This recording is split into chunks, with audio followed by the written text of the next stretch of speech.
Welcome everyone. My name's Andreas and I am joined today by Ali Orhan and Adam Demosthenos. We'll be talking about the AIDS crisis and the Cypriot diaspora. Now, we're recording this session, and if you'd like to leave any comments, please do so in the chat function, and we will take questions nearer the end of the session today, which is running for about an hour. Now, we have here Ali Orhan, who has over 25 years of executive management experience in the field of public health, specializing in cancer prevention and support, and HIV and sexual health within the third sector. Welcome, Ali. And, welcome Adam as well, who has been a volunteer at the London Lesbian and Gay Switchboard, buddy at the Terence Higgins Trust, chair of the Cypriot Lesbian and Gay Group, and was a co-founder of the Cypriot HIV AIDS Network, where Ali also was working and volunteering. So first things first, guys, is I guess to talk about the series a little bit. It's a Sin. So for any of you who aren't aware, it was a series that aired on Channel 4 earlier this year. And it was a kind of uplifting, but also quite devastating mini-series about a group of young gay men in London at the start of the AIDS epidemic in the 80s. It touched on themes of shame and marginalisation, and it took us through the highs and lows of life for the gay community at the time. But the questions that we want to ask are, how did LGBTQ plus Cypriots experience the 80s and 90s in London? And how did gay Cypriots deal with the AIDS epidemic? So first, I guess I'd just like to kind of ask whether you'd seen the series and what did you think about it? Go on, Adam, you go first. No, I loved it. I thought it was great. I saw it twice, I think back to back. No, it was brilliant. And I think it captured the mood of the time. I think within the Cypriot community, I came out in the mid-80s. There was all that, the cultural impact as well of shame within our communities as well. And so things like the Pink Palace and stuff, there wasn't an equivalent apart from, I had a friend, older Cypriot guy who's now dead, called Tony, who his house was like a community centre. So loads of Greek Cypriots, Turkish Cypriots, there were like Lebanese, young, it was like a community centre. We'd all meet there and we'd all, talk about whatever was going on. And yeah, it was amazing. I love the series. Yeah. Ali? Yeah, it was good. I mean, like most things, it kind of gave the most extremes of some of the kind of scenarios, and some of them seemed a bit far-fetched. I mean, the one that kind of springs to mind is kind of Roscoe and him punching his dad or hitting his dad. I mean, that would never happen in an African household, let alone in a Cypriot household. So I thought that was a bit, I wonder why they put that in. But the actual essence of the program, the series was really good. I mean, it brought up a lot of kind of issues that, having lived through it and experienced firsthand from other people's, either people that we'd supported at the Cypriot HIV AIDS Network or through other contacts that we had, it kind of brought it back to life again. Did many of the characters kind of reflect what you saw at the time as well? So, you mentioning there about Roscoe having hit his father and stuff. Did you see that kind of tension between people and maybe their families? Yeah, I think the communities that kind of I'm from, it was a case of, it wasn't rebellion. You tended to you became very good liars and to conceal your kind of sexuality. So you kind of played along, you attended all the kind of the weddings at the weekend, and you kind of did all the things that the community wanted you to do. So it was your outwardly facing kind of projection, and then what you did behind closed doors was somewhat different. So yeah, it was kind of interesting to kind of see the variations. You had Colin's role was really kind of cute in the sense that this was this kind of innocent boy from the valleys in kind of Wales, comes to London, and you think he's the one that's probably going to have the most protected because he's not had that exposure before, and it transpires that probably he's the one that kind of encounters the most, most brutal, because you're left thinking, was he raped? Was it consensual with regards to his landlady's son? So yeah. I was devastated by Colin. Oh my God, Colin was one of my favorite characters. And the people I came across at the time were either really confident, like, what was the main character's name? Was it Richie? Or really naive, and the whole thing of having to live double lives, lying to your parents, participating in the community during the week or at some point the weekend, sneaking out, lying. Some people were married and living parallel lives. We knew quite a few people actually who were married, living heterosexual type lives on the outside, and dipping into the gay scene when they could. So yeah, I mean, there was obviously all different types of characters, but those two, the two extremes, I think really, I met a lot of them for sure. Talking about Richie actually, and one of the things that struck me was at the beginning how he kind of didn't believe that it was a real thing, that the virus for gay men didn't exist in the way that it was kind of portrayed in the media. Was there that kind of, and especially with COVID now as well, and the kind of misinformation and people's understanding of things, like, was that the case then as well? Did people not really think that it was a big deal, or that it was just the flu, or did people kind of not believe it? The them and us, as Cypriots, we were immune. We weren't going to get it because we didn't partake in what other people were doing. And I think there was a belief of that as well, that if we kept amongst our own, then we wouldn't have been exposed to any of the virus or any of the fallout of it. But the reality is that's not how the virus worked. I think for a majority of us, it was a case of if you're starting from a point of a lack of information and awareness to start off with. So you're kind of sneaking around trying to kind of get, pleasure of some kind as best you can, because you might not be able to have the freedom to go out as often as you'd like to. So you'd kind of take part in kind of risque behavior and quite opportunistic behavior. And of course, with that came an element of risk as well, because you're not always in a position to negotiate safer sex, and that happened not just in kind of places where sex takes place, but even going into clubs and stuff. You always were at the point of you could never take anyone back because you were living with your parents, and so therefore you were going back to their home, their territory, and their rules actually. So you kind of you'd find yourself kind of having to kind of agree or take part in things that you might have not chosen to, but because of circumstances, how do you then rock back home at 3 a.m. when you've told your parents you're staying at your friends or your cousins?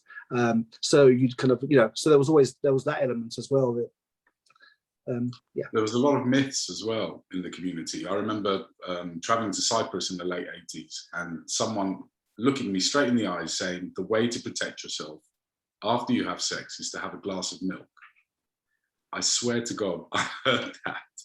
There was a lot of myths, a lot of rumors, that whole thing of it's an English thing, it only happens to English people and stuff like that. That rumor existed a lot in the community as well. So yeah, there were myths and lies, and I think that's what sort of spurred us on to sort of do something about it within the community in terms of dispelling some of those myths, putting some information out there, making sure it's in languages that people understood, or whether it's Greek or in sort of everyday speak in terms of English. And yeah, there was a lot of myths and rumors, and also it defied belief because just generally at the time there were some people who became positive and died very quickly. There were some people who you knew were having risky sex who never became positive as well. There was a bit of a lottery going on too. So yeah. No, I mean, that's definitely kind of was reflected in the series, I thought, in kind of the way that you saw the different characters contract or not contract the disease.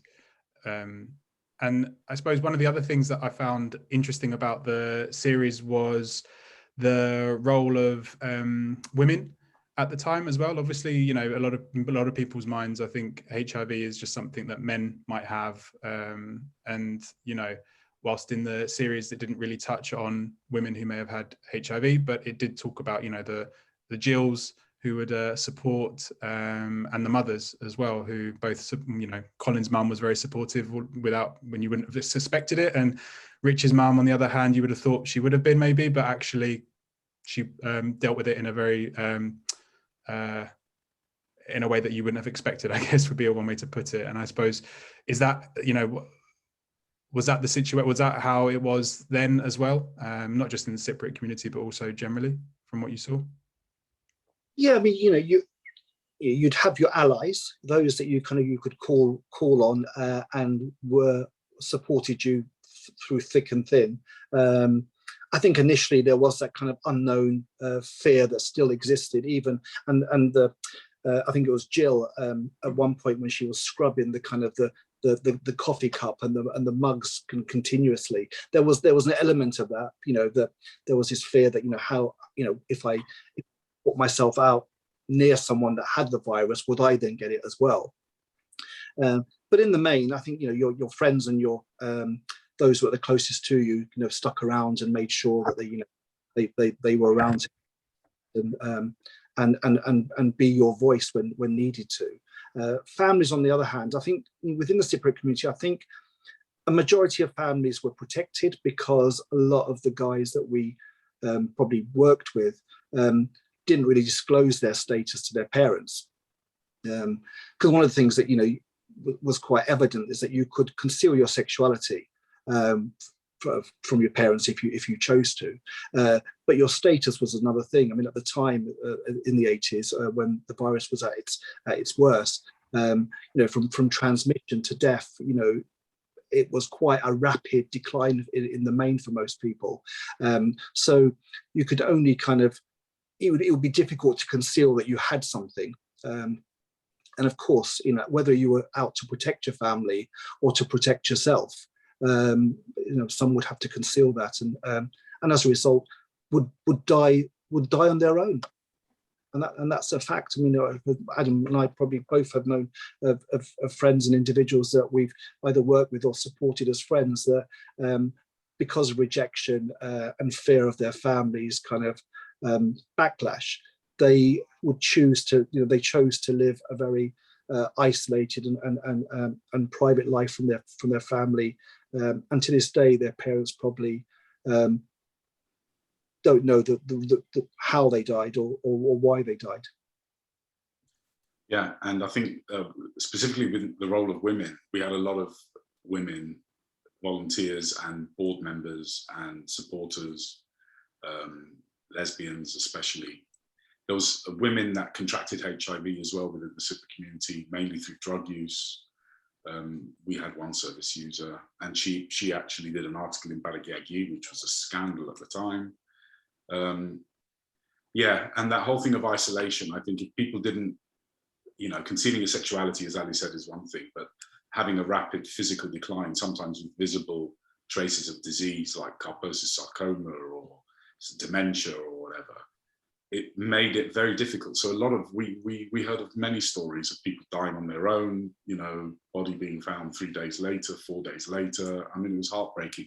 And the ones that were buried and the ones that were mourned by the families, they would never reveal that the cause of death was an AIDS-related illness. It would be, you know, pneumonia, cancer, whatever. Just because, you know, you used the word AIDS, then they'd assume about his or her sexuality. So, yeah.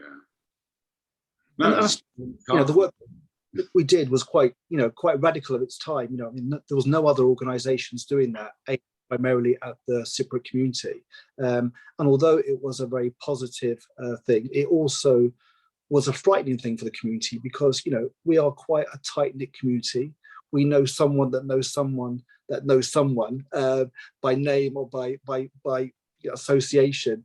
So when we rocked up to kind of give advice or, you know, to assist with kind of some befriending or advocacy, there was always a fear that you were going to know them, and that definitely the case for me on a visit to a lady in North London whose daughter had just contracted the virus. And when she opened the door, she was one of my parents' best friend, who I hadn't seen for years and hadn't realized that she'd moved. And it was as much of a shock to her as it was to me. And the first half of the meeting was to kind of reassure her that, you know, this was not going to go any further other than just between us, and to gain that kind of trust and confidence. And to this day, I mean, I've not obviously kept in touch, but yeah, I think it was quite hard to try and kind of win people over. It's different when you're on the helpline. You're anonymous. People can give a false name, or, you know, say whoever they want to be. And there's no face-to-face interaction. But when you did house visits, you know, there was always that risk you were going to know them or may know someone that knew them. So the network that you guys had, I suppose we've kind of segued nicely into that. But you know, what was the role that you played, and kind of what did the network do, and how did it work? Shall I start on that one? Yeah. What do you reckon? Just put it into a bit of history. The Cypriot lesbian gay group began in the early 80s. I wasn't out by then, I was too young.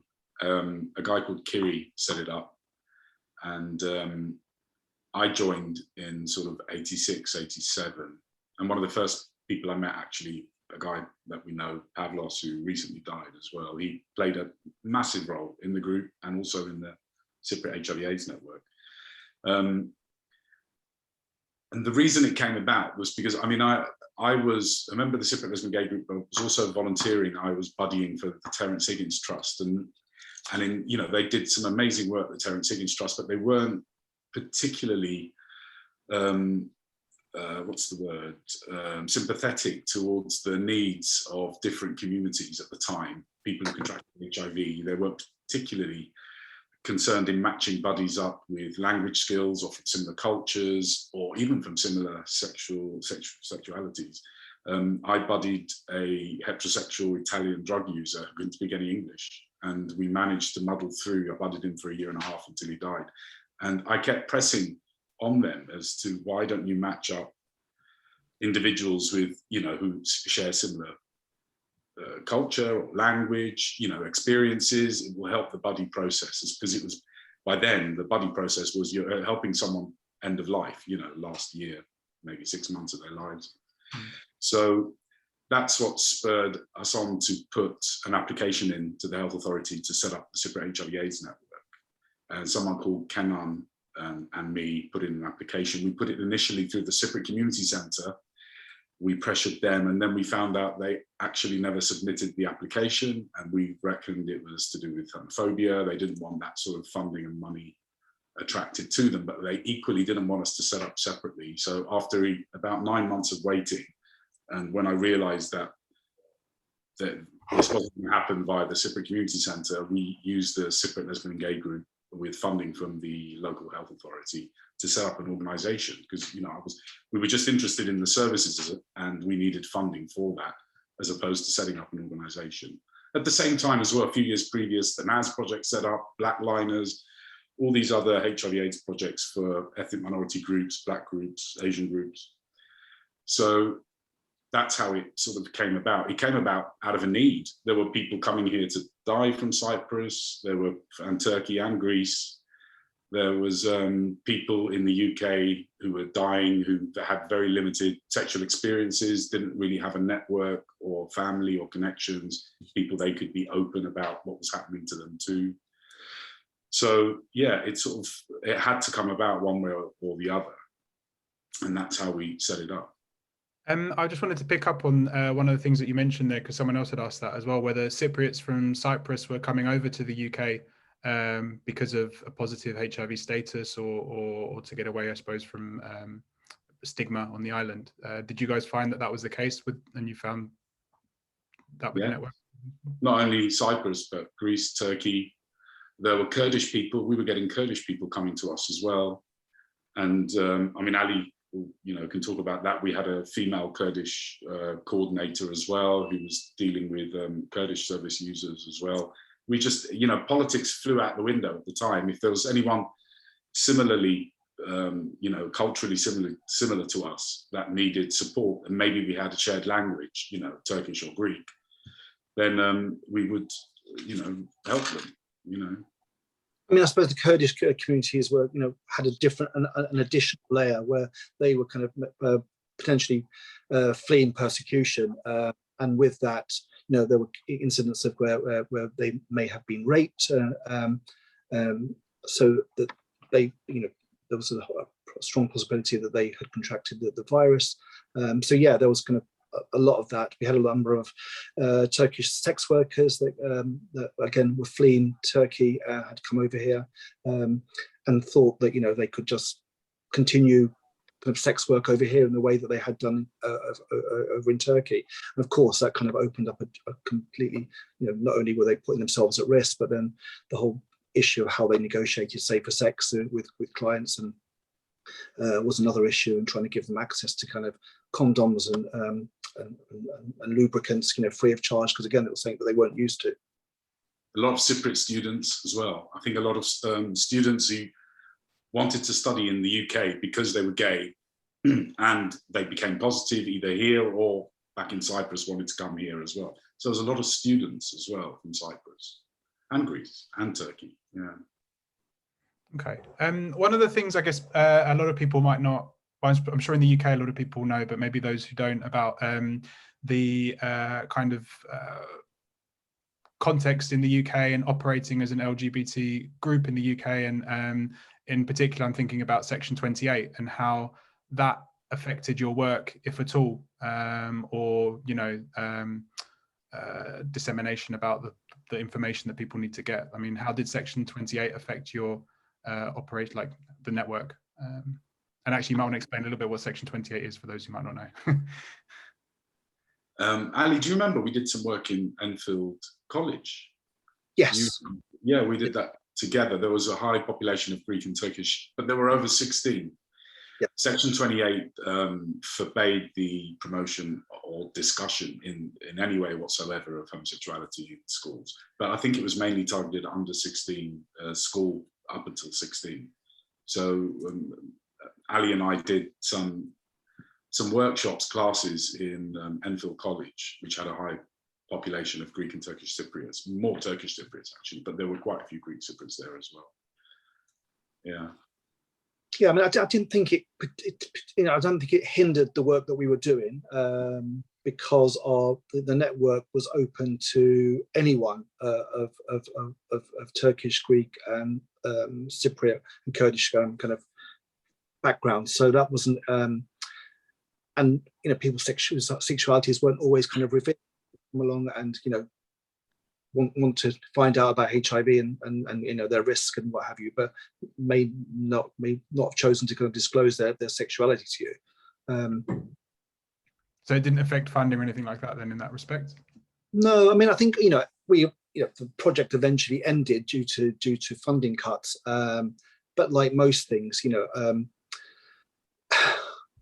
it's quite tokenistic. The fact that, you know, Haringey has probably the highest population of Turkish and Greek communities in the whole of London, or used to, I should say, at the time.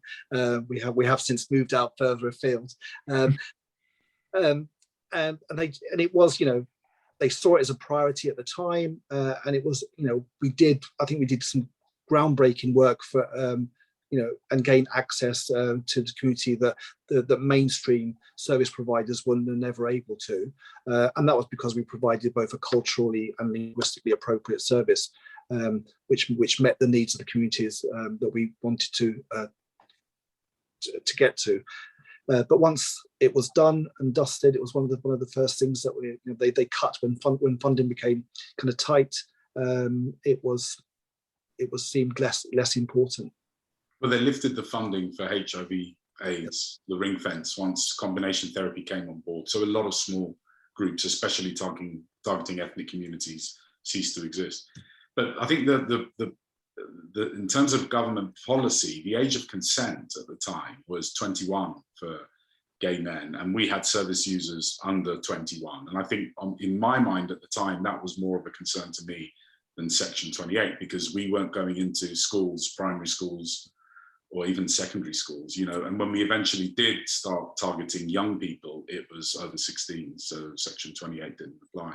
But the age of consent was scary. I mean, I remember at the time, even me, you know, if like at 19, 20, you were dating someone who was 23, 24, that 23, 24-year-old would be classified as a paedophile, you know, because the age of consent for gays was 21, and for heterosexuals was 16. Okay, no, that's quite. I think a lot of people nowadays don't realise that distinction was that far back.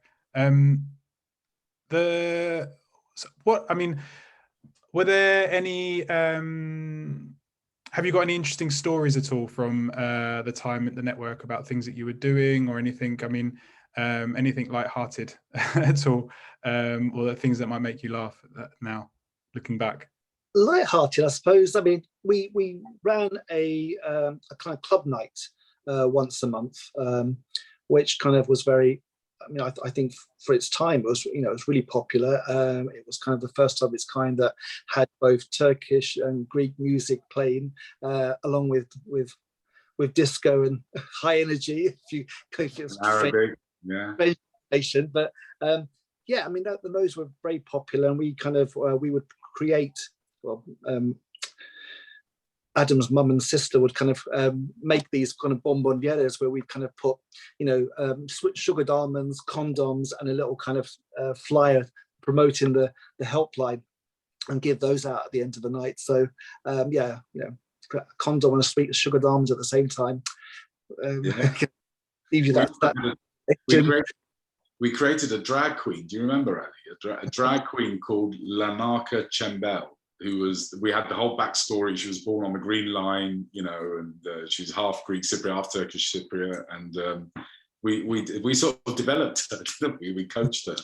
And she used to perform we had the testi as well, the Turkish Cypriot weddings.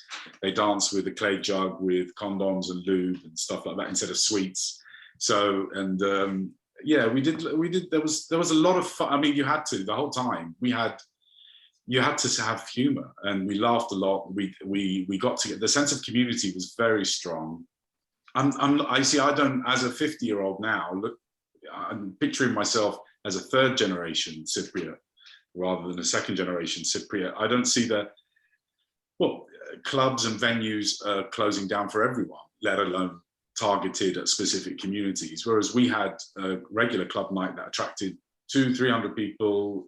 We'd raise money for the organization. We'd have events, picnics. We went on picnics. We went on marches. We did a lot of fun stuff as well. And also friendships grew out of that still lasted till today, you know. And those groups, I mean, you know, they were a kind of a cultural haven for some of us, because some of us had kind of been rejected by our family and the wider community.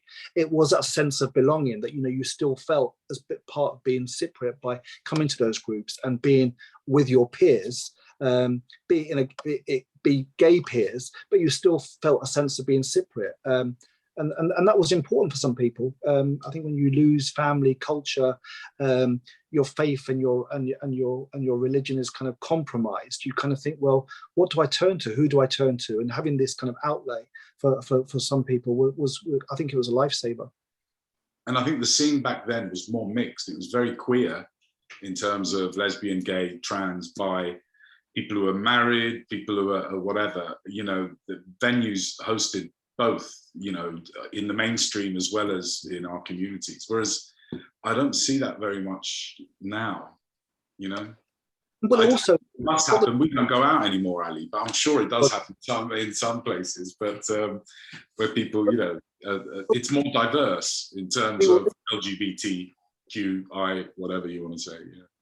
But we also allowed, you know, what was really great is that, you know, we were able to bring along our sisters, our cousins, our nephews, our nieces, and that was kind of quite refreshing to kind of, you know, we were creating a generation that weren't kind of homophobic, that were kind of open and, you know, and wanted to kind of be there and support, you know, us as, you know, as individuals, and interacting. And there was, I mean, in all the time, in the number of years we ran the kind of the club night, I can't remember a single time where there was an issue or a fight or a disagreement. You know, everyone just had a great time. Some of the lesbians used to fight, but you know, I'm sure the women will get upset. But that is. We did have security at the door, and don't forget the club, the actual bar that we ran the event was in the middle of Newington Green, which was a very heavy Turkish kind of community at the time there. So it was quite brave, and you know, we had security, but I don't think we ever had to use it for her. Yeah, we did have security though. We had to have security. I think to have a night like that, because we were using public money as well at the time, there was security. Yeah. So actually, you were saying that you know, you had friends and family join you and stuff. So in that respect, for many people, was it quite easy to be easy, but you know, be gay and Cypriot and be open about it, or was it, or as individuals, I guess, was it more separated depending on who you were engaging with in the communities? You know, you cherry pick the ones that you know that were on your camp as such. You know, that you could trust, and they weren't going to go back and disclose anything to your family, friends. But yeah, I mean, there was some that you wouldn't dare dream, you know, of saying anything to or even inviting, and there were others that you know that were going to have a good time, and they did. It was important for some people, though, not to have them there as well. Some people, I remember times people objecting, saying, why are they there? You know, it's a safe space. We don't want people outside who aren't LGBT. I mean, it was that, people were that paranoid, you know? Yeah. People who are married, people with wives and kids, people with, you know, yeah. Oh, really? Okay. Yeah. Someone was asking here whether, or someone said that there was some local straight guys trying to get into the clubs as well from time to time. Apparently. Yeah, there was. Yeah, there was. Yeah, yeah. You know, the stereotype around the community, and if you're, as long as you're a top, then you're not really gay. You know, that whole myth, which is very Arab, that mentality. So there was a lot of there was a lot of those types as well who tried, but we wouldn't try and get them in. Yeah. Okay. We've got a few questions coming in, so I'm going to have a look at what we've got and see if we haven't covered anything. So one of the questions that we've had asked is whether, so at the time there was obviously a sort of stigma. There was a stigma around being HIV positive. And the question is whether whether you think that stigma still exists today around being gay and having HIV potentially among Cypriots. You're in the I'd say it still exists, maybe not to the same extent, but it does still exist. Absolutely, yeah. I think we have yet to kind of advance in our thinking around, you know, the issues around kind of sexuality and HIV. There is still, you know, I think it's okay if it's over there, it's someone else's problem, but it's not something that you want for your own child or your own family.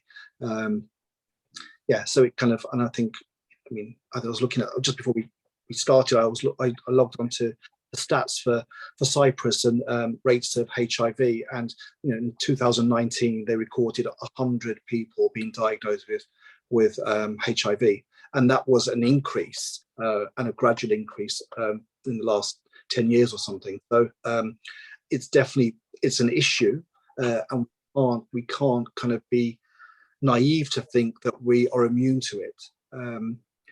You know, but it's the admission, because if you admit to HIV and are accepting, you also have to accept everything else that might be associated with it, and that's where the issue lies. I mean, it takes a lot for a community to admit that we may have multiple partners, or we may have anonymized sex with people, you know, or we may have sex out of marriage or before marriage, and those are all discussions that, whether it's the church or the mosque that's kind of dictating those kind of viewpoints and those behaviours. I think we've moved on. I mean, you know, we both, myself and Adam, did a lot of work. We're both within the Greek church and within the mosques in the UK, to try and gauge their kind of opinion and try and see, you know, what would you do if someone comes to you and they're concerned about their sexuality or their HIV status? What counsel would you give? How would you support them? How did Yeah. you do? Was that like interviews and stuff you had with people, or was that a project that you had? That sounds quite interesting. We did a Um, project. What came out of it? We did a project. I think Ali interviewed several imams. I interviewed several Greek Orthodox priests, and the responses were, I mean, from the Greek Orthodox priests, by some of them refusing to bury their dead, you know, wouldn't be welcome in church, and others that there were a few that would say we wouldn't talk about it and we'd bury them. It was akin to suicide, you know, being if you died of AIDS. It was, you know, it was against the religion, so you couldn't get a religious burial. I mean, some of the stuff was shocking that we heard, but yeah, we did that project as well toward the end. There's so much stuff. I mean, so many services that we did over the years. Bear in mind, places of worship now, you know, most of them will receive some form of government funding of some kind. So therefore, they are governed by legislation and policy and protection for various kind of characteristics. So they can't overtly be dismissive or discriminate.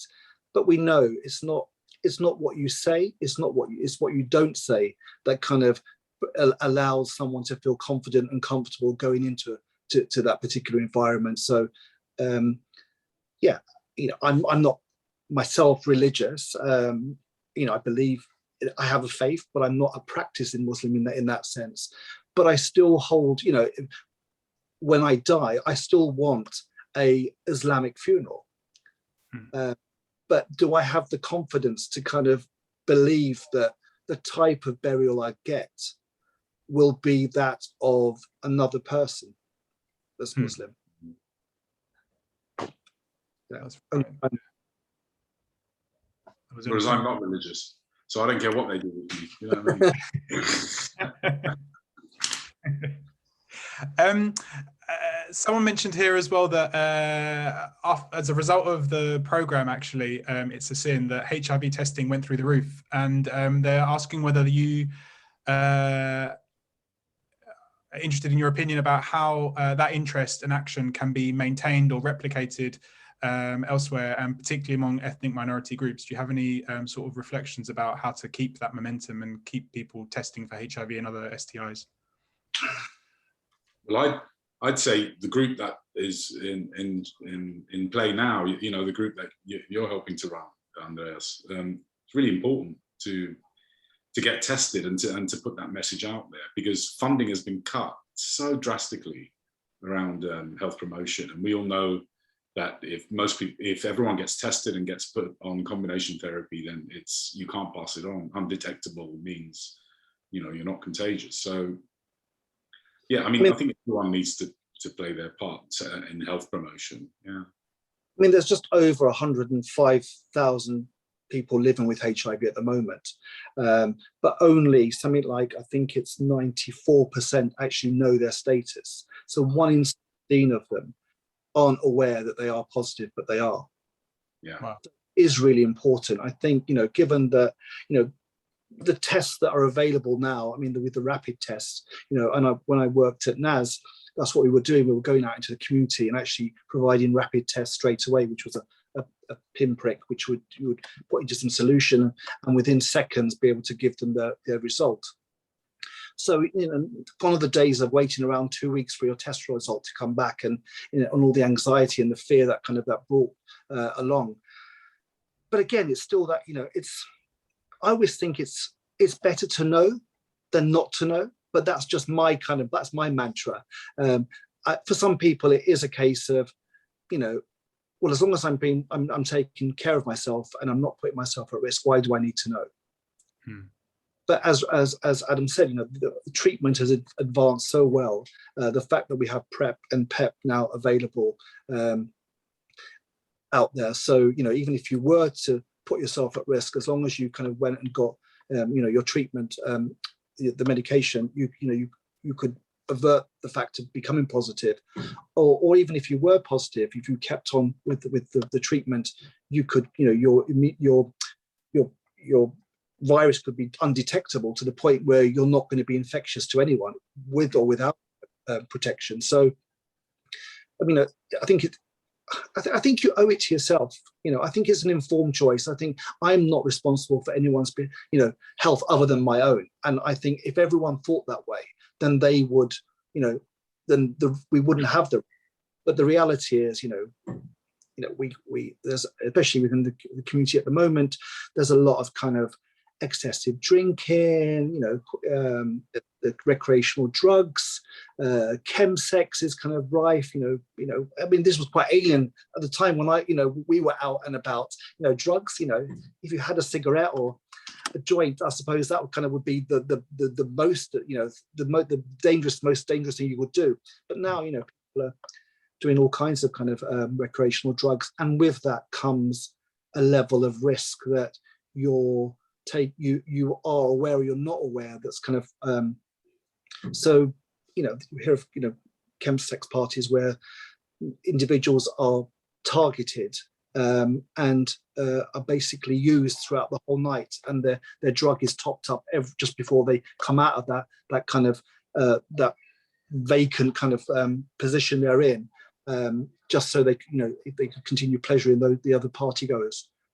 So there's more. There are more kind of things happening, and therefore your risk may increase in the environments. So, I think and you can. The tests are completely anonymous now. Just kind of, you can request a test free of charge. It arrives in some kind of plain brown envelope to your own house or any address you want. You can have it sent to your work address or wherever you want. So if you're fearful of your address being identified to you. And then just take the test, and your test results usually text to you.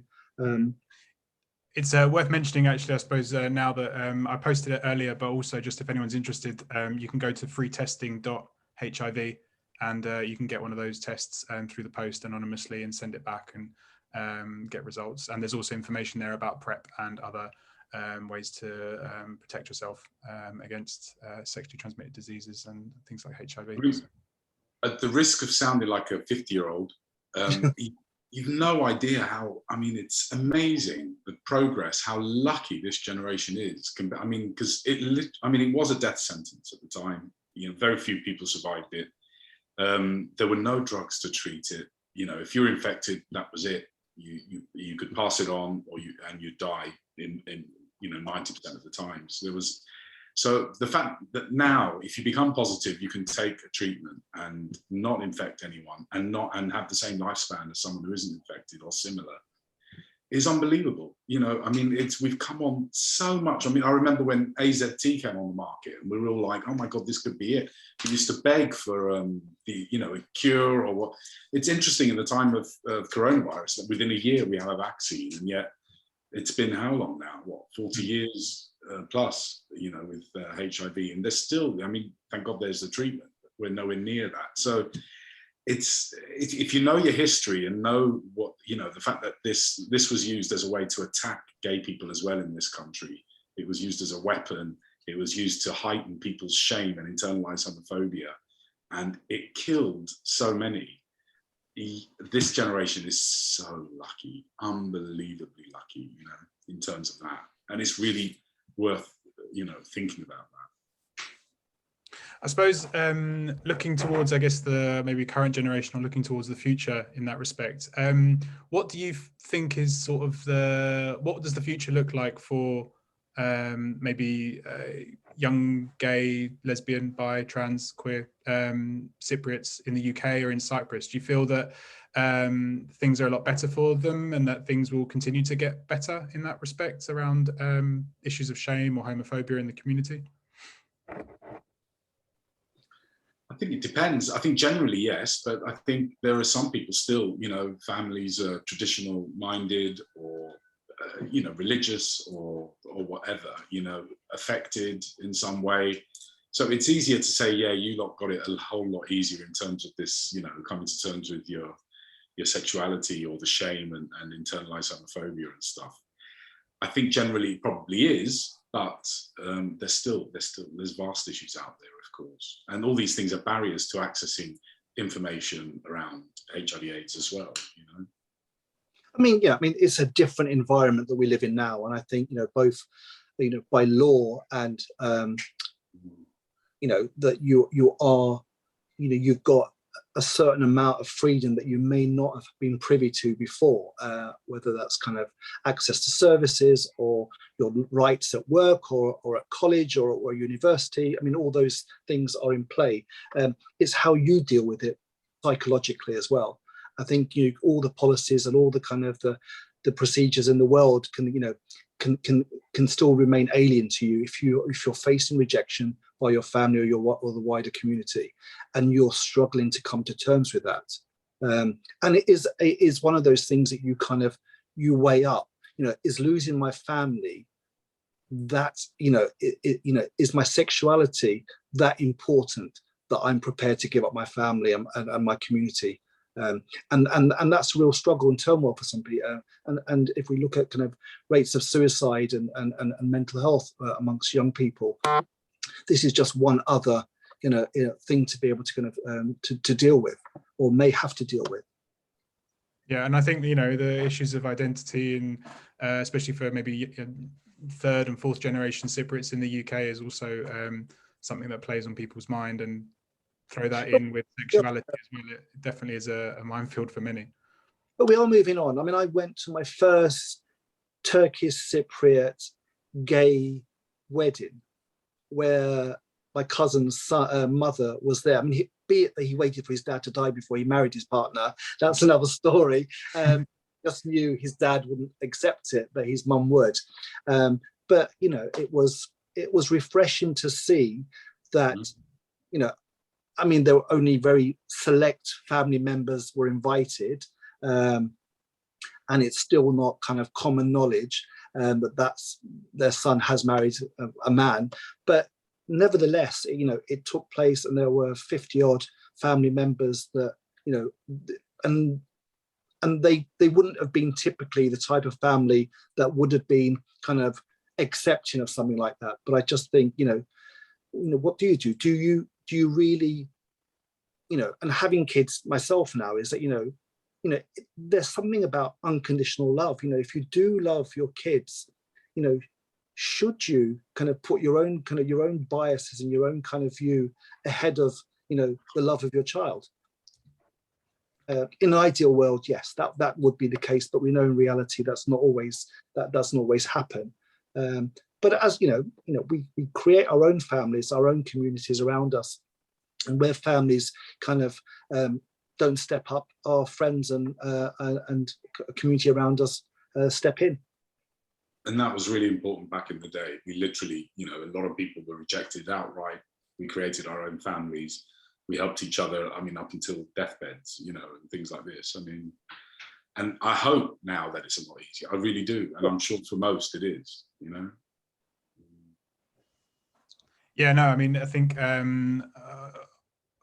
talking about myself very quickly here, but when I was growing up, I didn't know that there was a group that existed, that you had this network, and that people have been working on HIV AIDS before, or that there was even a gay and lesbian group before. So growing up and not knowing anyone else in my family that I knew was gay who existed, makes you do feel like you're maybe the only one, and having a group of people who share the same background as you, and just having people around that you can talk to about these things is really, really important for sure. We've had another question come in as well about whether you think, going back to sort of PrEP and prevention and sexual health, whether you think that there should be better campaigning for straight communities as well about PrEP, and that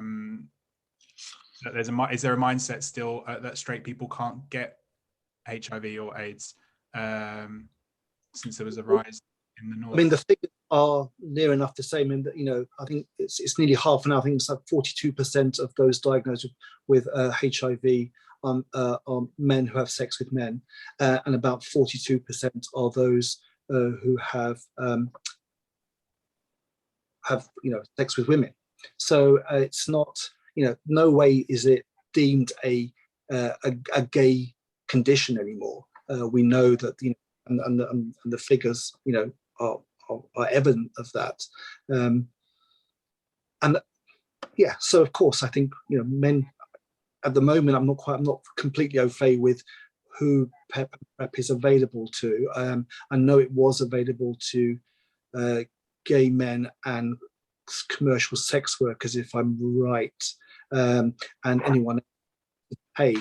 I think there's a monthly charge of around, I think it's, I'm not sure, but I think it was around £40 or something a month. And not everyone can afford that, but it should be something I think should be available to everyone.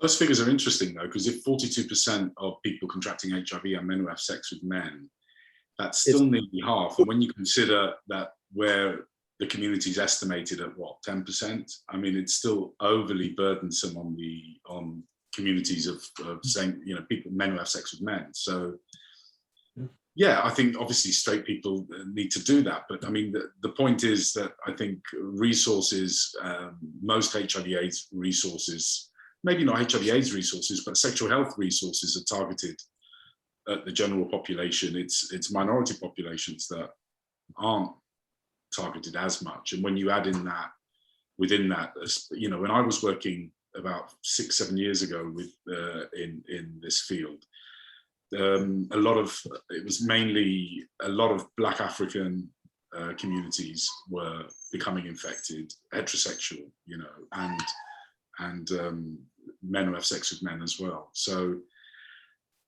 I think the work still needs to be done in those communities and targeted. And I've seen all the funding being lifted and the targeting, you know, it's very, I suppose it's difficult to target sexual health prevention, sexual health promotion at men who have sex with men nowadays, because also where do you do it? You know, before we had publications, we had clubs, we had physical venues, and all these things have fallen by the wayside. Forget COVID, but gay clubs are closing down left, right, and centre. There's less. It's more online now, isn't it? I suppose on apps and stuff like this, I would target it that way. But it's still, I mean, it's disproportionate, the impact on men who have sex with men. Yeah. We just had someone made a comment on the PrEP thing and says NHS PrEP is now available to anyone deemed higher risk of HIV, which includes men who have sex with men, heterosexual, Black African men and women, and take up upon women is still very, very, very low. So useful to know. We've also had another question in, and I'm conscious that we've only got another 5 minutes. So if anyone else does have any questions, please add them in the chat and we'll try and get through as many as we can. Back in 1 second, sorry. Yeah, no worries, Adam. I'll ask Ali in the meantime. One of the questions that we had earlier was around if there are any sort of tips or ideas around how to increase education and sense of community in Cyprus around maybe these kinds of issues. We have a comment here saying, you know, generally education and information are the main issues in Cyprus, even though the healthcare exists. Cyprus is one of the few European countries where HIV numbers are rising, mostly because people seem to ignore the history and the government doesn't feel the need to promote gay matters. I don't know if you have any thoughts around how to overcome some of those issues. I mean, what you need is a public health kind of awareness, which kind of targets the whole population and not just targets one group, because you then draw attention to that particular group as being the ones at greatest risk, which then could cause further kind of resentment or discrimination against. So I think by putting out population approach kind of campaigns that kind of raises awareness around kind of risks around kind of HIV and transmission, and has enough, because I think we can all put information out there, but what's the call to action, and how do then people access that action? How do they take on board those actions? So having kind of groups in place, support groups, kind of where people can kind of feel confident to be able to go and seek advice and information in confidence without it kind of being their confidentiality being breached. I mean, those are all things that it's the whole infrastructure has to change. It's not just saying, here's a leaflet, respond. People need, it's a journey. You need to kind of carry people from, raising awareness to supporting, to being able to kind of providing services. It's a whole package in itself. I think except LGBT is in existence in the Greek Cypriot community. There's also work being done in the Turkish Cypriot community from the communication I have with people over there. And I think they are getting some funding, and they are doing some sexual health promotion work, HIV prevention work. And Ali's right. I mean, interventions that have worked across the world should be tried there as well. Obviously, each place, territory has its unique sort of barriers to access in terms of the population absorbing that information, and they should be tweaked locally. So I think as second, third, fourth generation Cypriots, I think we can provide help and say we're here, but it's up to them, and we can be there to support them. And I know there is some work going on. You know, there is some work going on. But again, it's difficult. It's a small island. People know everyone. It's culturally, there's an impact in terms of coming out still or disclosing your HIV status. So, and we live in London. You know, it's a very different place within a community, maybe. But so just making sure we're there and available to help when they want it as well, I think is. But what works most in most communities is when you have a high-profile figure that either comes out or discloses their status, that then normalizes it. That's when people respond. Like and I know, like the Archbishop of. I'm joking. No, you're right. Absolutely right. Yeah, but that's yet to happen. I mean, they had their first gay kiss, according to from what I've seen on Cypriot television last week, wasn't it? On TV, first gay kiss. Yeah. So you know, that's where you're starting from, because you need to be able to kind of normalize it in the sense that it becomes a topic that, you know, everyone's familiar with, and it's not kind of alien. And if you put it into mainstream, whether it's within programs or, you know, music videos, whatever, you know, I think they're the kind of things that are going to hopefully resonate with the community, and people, you know, there might be initial kind of unease about it, but it's the trickle effect. You need to kind of keep on dripping away until it kind of becomes, you know, it fills and overflows, and it becomes everyone's norm. Yeah. No, I like that as a kind of way to think about how we can address some of these questions. We've technically come to time. I do have one other question to ask you very quickly, if that's okay. And someone asked whether there is any archive or any information about the work that you guys were doing back in the day with the network. Is there anything that can be shared online now? There's loads. Loads of stuff, but it's all sitting in some kind of prehistoric computer in my garage that which hasn't been touched for how many years. So I'm going to it's going to be one of my priorities the next couple of weeks. I'm going to try and gain access to it. I mean, it's got all the kind of resources that we produced. We were very kind of careful in what we produced. I mean, at the time there was a lot of kind of resources that were quite explicit. Gay Men's Fighting AIDS and Black Liners and what have you produced some very kind of expletive kind of images, which wouldn't have gone down well in our community. So we had very softly kind of images of well, one of them is me on a call saying the only way you'll know if you're HIV is if you get tested. I think, and worse than that. And then we have another one of a group shot, group socializing, and trying to get people to kind of be aware of their status. So I mean, there are stuff there, so we'll definitely, hopefully, gain access to it and then share that with the group. Yeah, no, definitely. When we can mix, maybe me and Andres will come round to your garage and we'll help you.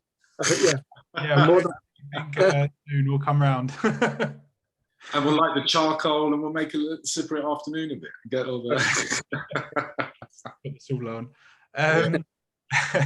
Amazing. No, from the comments, people want to see what the archives. People want to see things. So definitely something for us to do. We had postcards, posters. We had interviews. There were radio programs. I mean, there's so much stuff that happened. It would be amazing to archive it actually and have it out for everyone. Yeah. No, definitely. We'd love to share it. So just before we end, is there any last messages you want to send out to people before we close up? Personally, I think, you know, it's refreshing to hear that, you know, we're at a place where these types of discussions can take place and a group like this can exist. I think once we stopped, both myself and Adam, it felt as if we were abandoning the community, but far from it. I think it's always been at the back of our minds. It's just that life gets in the way sometimes, and it needs fresh and new young blood to kind of take the kind of the reins and kind of proceed. So thank you for kind of putting this session together, and for kind of continuing the need that's definitely still there. Yeah, I can only agree 100% with Ali, and thank you so much. The current group, I think I went to one event at the Yard before the pandemic, and it's really exciting to see that. All the work that you're doing. I saw some poetry stuff that you're putting out online and yep. Whatever. No, it's good. It's great news, and thank you very much for putting this together. No, thank you guys for agreeing and sharing your experiences with us, and your thoughts on this really, really important topic.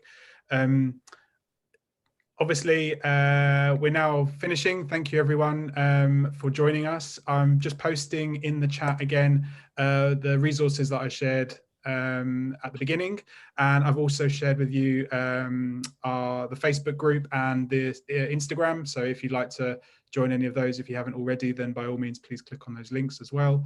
And the resources there from Terence Higgins, NAS, CliniQ, Switchboard, and free testing HIV as well. But otherwise, thank you very, very much, Adam. Thank you very, very much, Ali. And hopefully we'll see you in real life soon, once we can all get out of our houses.